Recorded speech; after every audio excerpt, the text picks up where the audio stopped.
Hey chat, today I'm going to rob this store, then probably beat up an elderly person. For every 5 subscribers, I'll commit another crime. I'm thinking arson or bombing. Hello my friends, my name is John, and I've been seeing a lot of weird clips of streamers lately. People are literally going around in public harassing people and committing various crimes all in the name of content. There's people crashing cars, breaking traffic laws, stealing content, promoting gambling to kids, and worse than all of that, cringe. But when this sort of thing happens on a YouTube video, you can sort of sit back and question, is it fake? Are they actors? Is everyone in on it? Am I being pranked? But some of the streamers that I'm going to mention in today's video are literally getting arrested for what they do on their live stream. And when we put all of that into perspective, it really begs the question, is live streaming dead? But to understand how it's dying, I think we should look at its birth. In 1993, we saw the first video livestream event, which was a concert by American garage band Severe Tire Damage. It turns out that the drummer was actually working for a research center where multicast backbone streaming technology was then being developed. Then 2 years later, the idea of live streaming was further popularized by a company called Real Network, who developed a software called Real Audio Player. They revolutionized the consumption of live sport and radio by giving people the ability to watch along to video and audio coverage of a baseball game via the internet. This revolutionary technology continued to ramp up in the 2000s when YouTube was formed in 2005, Netflix in 2007, and then more importantly, for this video anyway, Twitch formed in 2011. Twitch very quickly became massively popular after forming as a gaming spin-off to Justin TV, and over the years many people have followed streamers and tuned in daily to see people play all types of video games, even just hang out with their creators community whilst they chat. Some streamers even give jobs to certain viewers to be their moderator, and some streamers will have audiences so hardcore that they'll feel like there's a sense of community. I mean, times were fun. We had tons of revolutionary technology, innovation was crazy, buildings were colourful,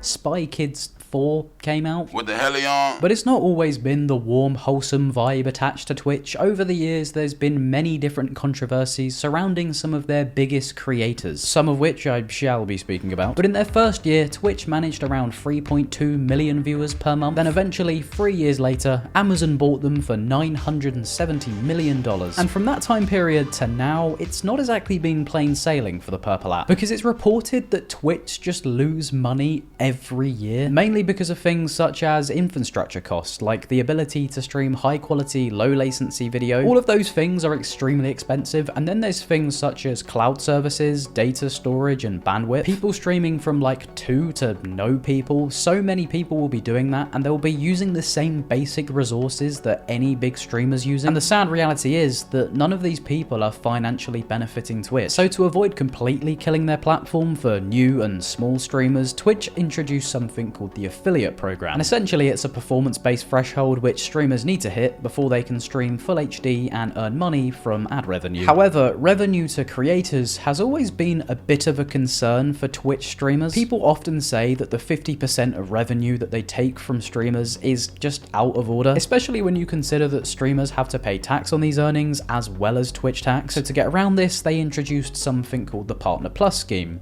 which again, people don't really like. Essentially, they introduced a points-based system to allow for a greater split of your own revenue, essentially gamifying your actual income and worth to the platform. 100 points for 3 months allows you to get 60% of the money that you make, and if you get 300 points, then you can get 70% of the income that you made from your stream. Now, things like this have caused a lot of controversy to Twitch over the years and has actually led them to lose some of their biggest names to rival competitors. An example that may come to mind could be when Ninja moved to Mixer in 2019 for a deal worth around $30 million. I guess we did get that movement after all. I'm not seeing enough movement. But essentially, Mixer ran out of money and had to close the company. I have no idea why. But that's not the only jaw-dropping fee in association with a rich Twitch streamer, because this guy, XQC, Okay. well, he had a deal with a streaming platform called Kick. He signed a deal worth around $100 million. How on earth are we justifying this? Especially when you see that it was a non-exclusive deal for 2 years, so he was still allowed to stream on Twitch. So if you were a loyal XQCer, nothing changed. You could just carry on watching as you were, money well spent. But for a while, people seemed to believe that Kick spent $150 million for Adin to stream with them. But this is the same man who claims that he owns equity in Kick, so surely this is just a prank, and the company won't be paying him just to use it, will they? Apparently he got paid 50 million. Something's not quite adding up. Money. You might be thinking, what is Kick? Is it that messaging service that I got groomed on? No. Although, nothing's impossible. But Kick came along in 2022. We just sat through a plague to society, and I guess we were feeling a bit nostalgic because here came Kick to fill the void. But Kick streamers have brought us so many amazing memories, like XQC streaming a movie in full on livestream, XQC streaming a TV series in full on livestream, XQC does the worm to show that he isn't a content thief and he can be original, Adin Ross stream being the reason that Andrew Tate got arrested. That is actually quite a good one, to be fair. Then Adin Ross paying Playboy Carti $2 million to be in his stream for 2 minutes. I got some cash for you. And a Formula 1 car that scored points just once in a 24 race season. They finished dead last. So you could say to the streaming game, they're a bit of a car crash. But the reason that I bring up Kick is because of those people that have come together and made some sort of pact to ruin live streaming for everyone. Well, most of these people normally start their streaming journey on Twitch and then they get banned for, I don't know, committing a crime or just being a piece of shit in general. And then Kick is always there as the net to pick them up. So let's talk about them, shall we? The main reason that I wanted to make this video in the first place is because of this guy that has been plastered all over my Twitter feed and the pavement. But his name is Johnny Somali. If you've had the pleasure of not knowing who this guy is, essentially this John imposter has just gone free roam and he's going around the world being as disrespectful as he possibly can. He's travelled to places such as Japan, Israel and South Korea, each visit being extremely controversial and resulting in some sort of detainment. For example, in Japan, he threatened to bomb people. You know what we do to you? What do you do? We will do again. Do what? Hiroshima, Nagasaki. This resulted in a permanent ban from Twitch. Kick banned him for 3 days. But you may be thinking, why would someone do this? Well, it's to go viral, isn't it? Sorry to be the joker real quick, but we do live in a society where people love seeing people uncomfortable for some reason. And as far as we're aware, the people in these videos aren't actors either. These are just normal people. And I just want to know, when did this happen to live streaming? When did it turn from just someone playing game or someone speaking to chat to now you need to get arrested to get a few thousand views on a clip? And maybe Kick is called Kick because instead of giving these people permanent bans to, you know, stop them from going to other countries and disrespecting them, they just kick them off the site temporarily. And the same goes for Jack Doherty. It took him to literally endanger lives for Kick to be like, you know what? Maybe you've gone a little bit too far this time. This guy used to have fights in the streets with other Kick streamers, harass members of the public, and even got people to flash his stream. But it took vlogging a car crash for him to be permabanned. That means permanent ban, by the way. I'm just using slang. And not to glaze the platform that I post on, but if you do this sort of thing on YouTube, chances are your video's getting limited reach, you're getting demonetized, or your video's deemed unsuitable for advertisers. So essentially, if you do any of this on YouTube, it gets censored, so it's pointless. And not to sound like a prefect, but these platforms, they're responsible for the people that use them. They're responsible for actually addressing the behavior. And if you just let people come back a few days after they did something like this, it just means there's even more anticipation for that next stream. So chances are the streamer's just going to be even worse. And I can't help but think that's probably Kick's game plan. Everyone who's tried to take Twitch's throne, they usually just fail extremely quickly because they run out of money. Whether that's because they don't realize how much it costs to run a website like this, or they're too busy trying to buy Twitch's streamers. So coming along and scooping up streamers that have been banned from Twitch, well, that's a lot cheaper than buying them away. It's a quick growth strategy and it really does favor the degenerates of the live streaming scene, people like alpha males, and getting them arrested. But I couldn't talk about Johnny Somali and not talk about the thing which I think is the reason that people know who he is. His most recent trip is to South Korea, and he went there in September 2024. He's still there now. And no, it's not a really long holiday, it's actually because he's on trial for what he did when he was live. As soon as he got to South Korea, he found the Statue of Peace. This is literally a statue that commemorates young girls that were captured by Japanese soldiers in World War II and used for things. He performed a lap dance on it. American YouTuber Johnny Somali rubs oil on his body and dances lewdly in front of Sonia Sang, otherwise known as Statue of Peace. His actions are particularly insulting as the statue symbolizes all women, including girls, who were forced into sexual slavery by the Japanese military during World War II. Bro, why? This is not XP farming. Who is the audience for this? Do people want to sit down with their dinner or snacks and watch a video of Johnny Somali twerk on a statue for sex slaves. And there is so much more to this generational stinker. He's currently facing charges for 2 counts of obstruction of business, 2 counts of violating Minor Crimes Act, 1 count of violating the Special Act on Sexual Violence Crimes. He's got all of this on top of literally being hunted in the streets. No, literally, someone came up to him in the street and beat him up, and people are offering to pay the attacker's legal fees. So now we have streamers setting bounties on people. At what point do we press the big refresh button? And I'm aware that I sound like a proper moaner right now, a boomer perhaps, but I'm just tired of it all. Like, all social media is now, it's just rage watching. And some young people watching this may genuinely think this is a good way to get into content creation, because let's be real, the only people not hate watching this would be kids who are too young to realize this shit sucks, or people who are just genuinely stupid. But speaking of people who are genuinely stupid, so as someone who is somewhat of a driving fan myself, sorry if I've disappointed any of you, I am in fact a car guy, the boy version of a horse girl if you will. But because of this, I feel like I have a lot to say on this topic, but if you don't understand what the hell I'm talking about right now, essentially, some people who have passed their Legoland driving test for some reason were allowed to get behind the wheel of a real car, but when a mixture of clout goblin, phone sniffer and bin lid liquor combine, they form a compound of degenerates so desperate to be seen and heard that the very basics of their existence involves breaking the law and putting other people's lives at risk. These people vlog themselves whilst driving and talking to their chat. Now, I don't think that you need man on internet to tell you why driving whilst distracted is a bad thing to do, but according to Shell, the car people, not the sea people, their studies show that drivers using a mobile phone are slower at recognizing and reacting to hazards, with a 37% reduction of spatial processing in the part of the brain used for driving. You shouldn't need a study to tell you that removing your hands from the wheel and your eyes from the road is a bad thing to do. And when there's issues with things like this, and by issues I mean car crashes,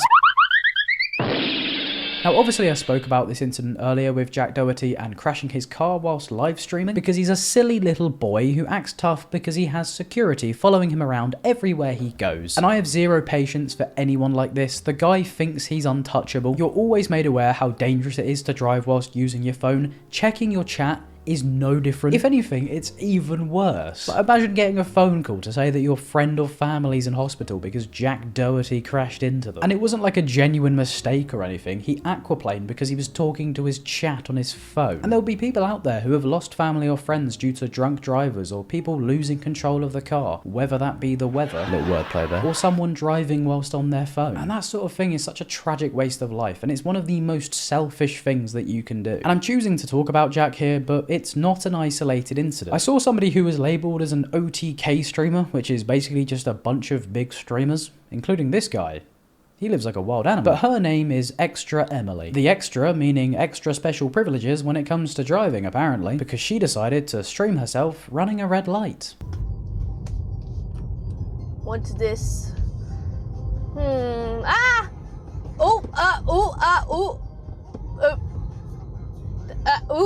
Okay, keep going.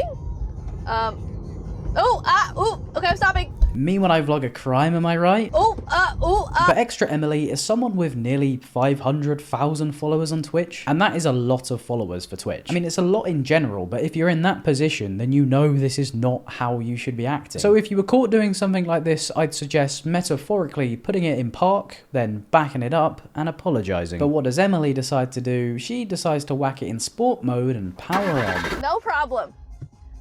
That happens all the time. In Austin, you know, like the stoplights here are really long. Hi, so Emily. usually I just go past. No, it's fine. No, you should be getting a fine. But then we also have people who get in car crashes and their reaction isn't, holy shit, I could have just died then, and so could those other people who are also involved in this. I should, as an alive person, get out the car and see if everyone else is alive. But in reality... My bad. So, kick doesn't... Wow, that's a clip! Clip it! Yeah, chat, clip that. That's content. And I just want to know, when did this happen? When did we become so desperate to be seen that we now value clips over our lives? But then there's people who are literally risking lives. Like, that's the whole concept. That's exactly the whole purpose of what they're doing. Their own life, their camera operator, and every other person who's on the road at the same time.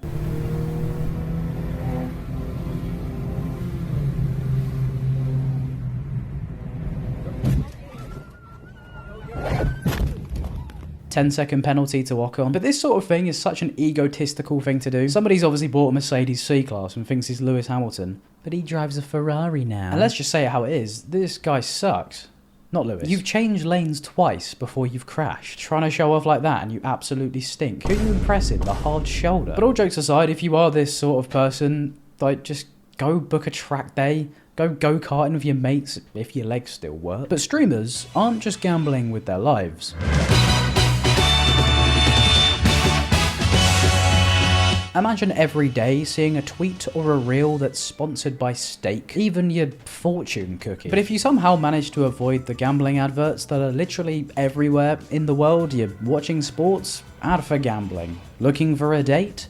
Ad for gambling. Driving? I could sit here and yap for hours about how gambling ads are forced upon us all. Something that literally consumes people's lives, drives them to depression, drives them to poverty, is gamified to us every day. And look, I'm a sucker for a free bet, right? When that Ladbrokes notification hits my phone telling me I've got £1 to spend on anything I like, an accumulator where £1 returns 40 grand, I will be there no matter what. But if there's ever a place where extreme money gambling is more normal than drinking water, chances are it's on a live stream. Over the last few years, streamers have been massively increasing their wealth by taking on deals with crypto-based gambling sites. The same websites who are making games for you to spend your money on. But these aren't no ordinary games. They're gambling games. I call them games because that's what they want us to see them as. They don't want us to think that we're spending real money and potentially losing all of it. That's why we're gambling with crypto. It's not real money, it's internet money. And is that so bad? Yes, is the emphatic answer. Seeing big streamers such as XQC gamble obscene amounts of money in front of our very eyes is always going to be an interesting bit of content. It's high stakes gambling, which really has you on the edge of your seat. He edges his fans. Holy shit, these toddlers up on my dick, man. But streamers are doing things like this all the time. They're always playing these fun, cool games where they use fake money. And as consumers, we know these people are rich, right? We know these people are loaded. We know they have money to waste. But all these wins because of the high stakes, it feels a little bit too good to be true. And that's because it is. Allegedly. Because let's face it, although these people are the funny people on the internet who just stream silly stuff all the time and they're not serious and they're really funny, they're not stupid, are they? You don't gamble this much money all the time because you genuinely love it or because you feel like you're going to make an insane profit, unless you have a problem. People like XQC who stream on Kick, they gamble on a website called Stake. Stake Fund Kick. Now, I don't think it takes a genius to work out that they might be getting credits on these games. So hypothetically, they're not actually risking their own money. But to a lot of people, they don't think about that. XQC is their friend, right? And let's be honest, to a lot of people, seeing XQC win big with his cum coins or whatever they're called, it would change a lot of people's lives. It could influence you to go and do the same. And let's be honest with ourselves, seeing somebody win far more than your yearly salary, well, it's gonna trigger something in your brain. It would make people think, why should I work so hard when XQC wins more than I get in a year by playing with jelly beans? And it's not just XQC. If you go on to Kick and click the slots and casino tab, you can see someone have a full-on breakdown because they've just lost everything. What the fuck? Is this entertainment? I must have missed the software update that removed empathy. And the way this sort of thing is pushed on us is extremely alarming. In the US, the amount of times gambling sites will use current icons and popular people to target the younger generation who have just got to the legal age to gamble is kind of scary. Then we get this guy. And we gamble responsibly. Cheers, mate. Especially the people gambling on Kick, because their audiences are going to be people who are late teens, early 20s, and let's be real, much younger too. And for most people, your prefrontal cortex isn't fully developed until the age of 25, so being exposed to things like gambling at such a young age can not only desensitize you to the problems, but they can lead you to not really think of the risks as much when it comes to actually taking part. So we have a lack of risk awareness and early exposure. This is genuinely a big problem, and I'm amazed people don't speak about it more. Video games like FIFA have been a massive part of my upbringing. I watched and played these games as long as I can remember. But when they added a game mode called Ultimate Team in 2008, well, it changed how a lot of people my age saw gaming. At first, it was like a football card trading thing, which we all did in school at the time, but you could get the players and use them in-game, control them in a match. It was amazing. It was perfect. It was exactly what we all wanted. However, with this came an in-game purchase system.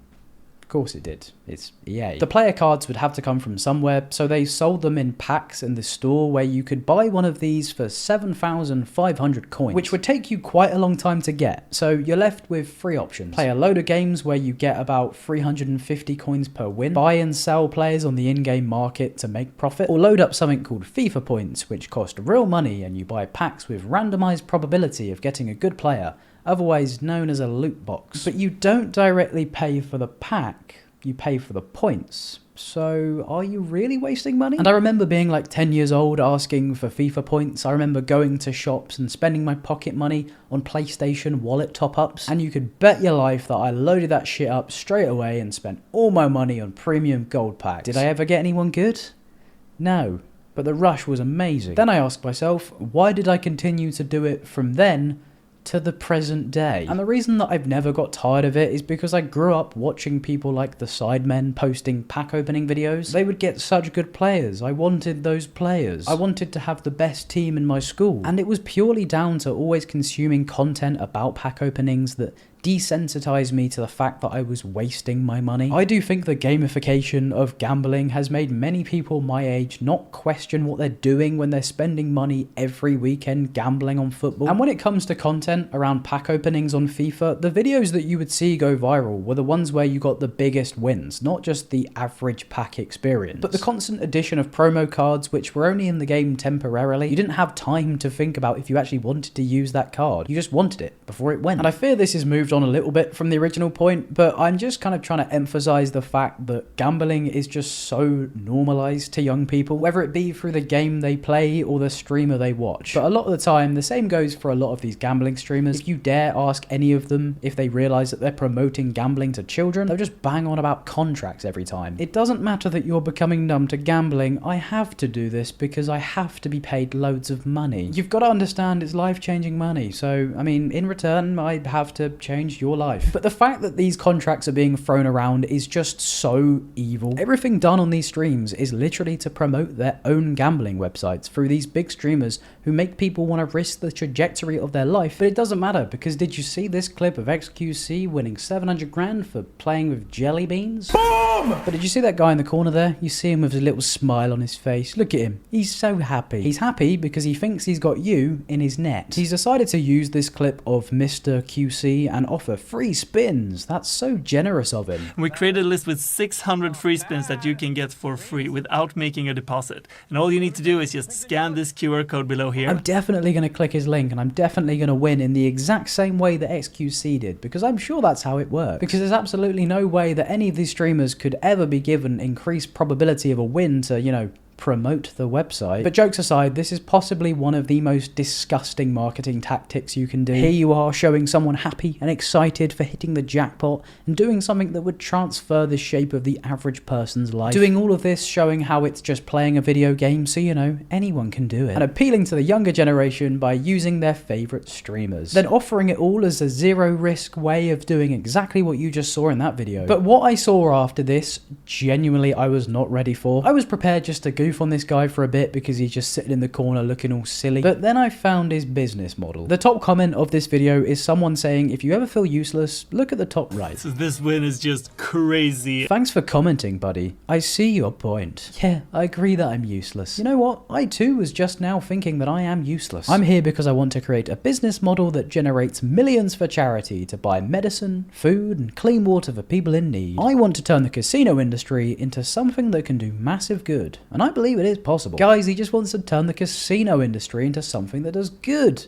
Shut it down then. Shut down the casino industry. But that is literally the only way that you can make gambling do good by not existing. Without people losing their money, these companies make no money. It's as simple as that. The whole idea of gambling is profiting from people losing. There's no way that can ever be good. You can't just use charity as a way of shielding yourself from criticism. You're tricking people into losing money by using FOMO and influencer marketing. It couldn't be further from doing good. These videos are an experiment of how to use existing content using editing and commentary to reach a goal of a better world. Have a wonderful day. Oh, okay, it was just an experiment. He's just using editing and commentary. And the world is definitely a better place now after seeing XQC win 5 million from playing with some jewels. $5 million max wins. Do you feel happier after seeing a rich man win 5 million? And then would have been this one. Have you ever seen anyone care less about winning 5 million? I've been happier when my Uber Eats driver comes to my house instead of my neighbour's. But at least he signed it off with a positive message. I'm sure this guy's having a wonderful day. Oh my gosh, I'm in trouble, man. I'm in so much trouble, dude. Oh my god, I call my mom, dude. She's the only person that'll help me, dude. Can you tell by his reaction?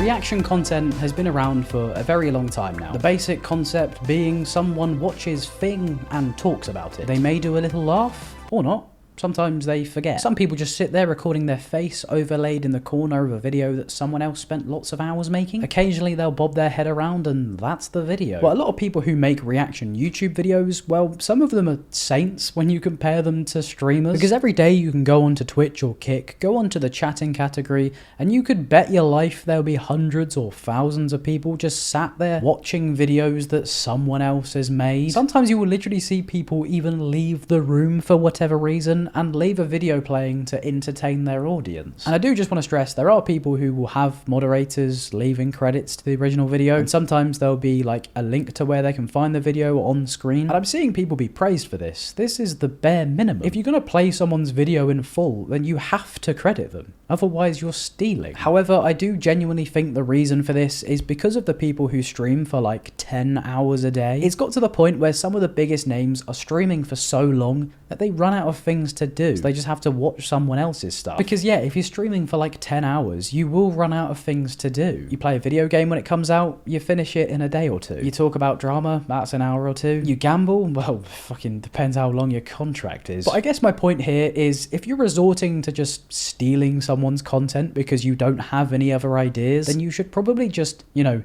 stream for less time. Somebody or a group of people have spent countless time and money in making content for you just to play it in full for your stream. And in reality, if you've already watched it, you're not going to watch it again. So you've taken a view from that original creator, which has cost them money. And when it's somebody who's as big as XQC, for example, who sometimes stream to 45,000 people, do you really think that all of those people are going to go watch the video a second time on the original creator's channel? Probably not. They just watch the whole thing, they know what happens, why would they watch it again? Which is why commentary channels, when they talk about a movie or a series or just a video in general, they will transform the content. You can't do that if you're playing the whole thing. YouTubers will leave out lots of the video and they'll only play clips so that you can then go and watch the full thing and have a viewing experience. And the reason that streamers decide to watch YouTube videos on live is because most individual creators don't have videos protected under DMCA. Most of these streamers know that an individual YouTuber isn't going to be able to claim the revenue from their VOD. But the thought of DMCA protection doesn't always stop streamers. And I know this video has gone very XQC heavy, but he once streamed himself watching The Dark Knight on stream. An actual movie.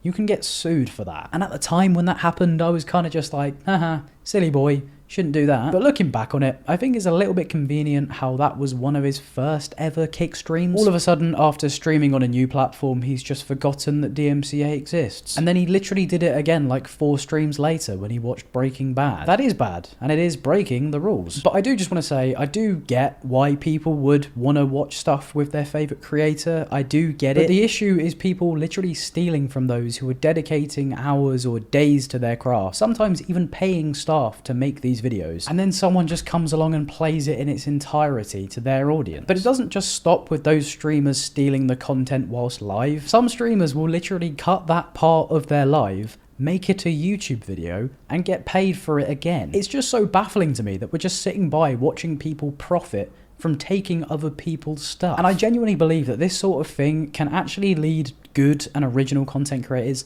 to just stop doing what they're good at. They could see this sort of thing and just give up. And I'm sorry to sound like a boomer, but I genuinely believe this is one of the main reasons why content is dying. I watch so many cool filmmakers who are making videos that are pretty short, but they make up with it from how entertaining and well made the videos are. I don't want to watch 40 minutes of rage bait. I don't want to watch someone pretend something's funny for 8 minutes so they get mid-rolls. But until there's something in place to protect these creators from being literally robbed, or until streamers start actually caring about what they put out, these people are going to continue to profit from just watching other people's stuff.